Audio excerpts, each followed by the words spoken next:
बच्चों ये है कार्यपत्रक 75। हम कक्षा 6 और 7 की जो गणित की कार्य पुस्तिका उसे कंप्लीट कर रहे हैं। ये सरल है और बिंदु, रेखा, किरण, रेखाखंड, समांतर और प्रतिच्छेदी रेखाओं की समझ को हम विकसित करेंगे। हमें सबसे पहले पूछा है बिंदुओं के नाम। देखो बिंदुओं के नाम तो ए, बी, सी और डी है, तो हम लिख देते हैं ए, बी, सी और डी। फिर पूछा रेखाखंडों के नाम यानी लाइनों के नाम। तो देखो जैसे ये नीचे वाला लाइन है ए बी, ये लाइन है ए सी, ये है बी सी या सी बी, और एक लाइन सी डी और बनती है, इन्होंने नहीं पूछा। अब किरण का नाम, तो ये जो एक तरफ लाइन होती है उसको किरण कहते हैं, ये हो गई सी डी।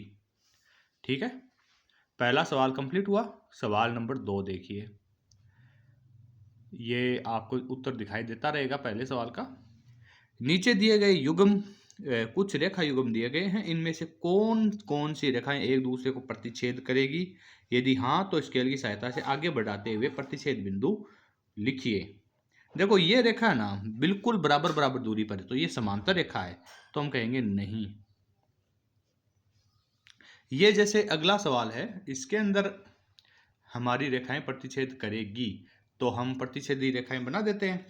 इसको हम जैसे आगे बढ़ाएंगे, देखो इस लाइन को आपको भी अपनी कॉपी में बढ़ाना है भाई, इसको ऐसे बढ़ाएंगे और ये जो लाइन है इसको हम इस तरह से आगे बढ़ाएंगे। तो यहाँ पर ये जो बिंदु है ना, यहाँ पर प्रतिच्छेद करें, इसको हम बिंदु ए मान लेते हैं। तो हाँ ए। इसी तरह इस लाइन को जब हम आगे बढ़ाएंगे तो इस तरह से बढ़ेगी और इस बिंदु को हम बी मान लेते हैं। हाँ, वो कहाँ पर प्रतिच्छेद करती है? बी पर।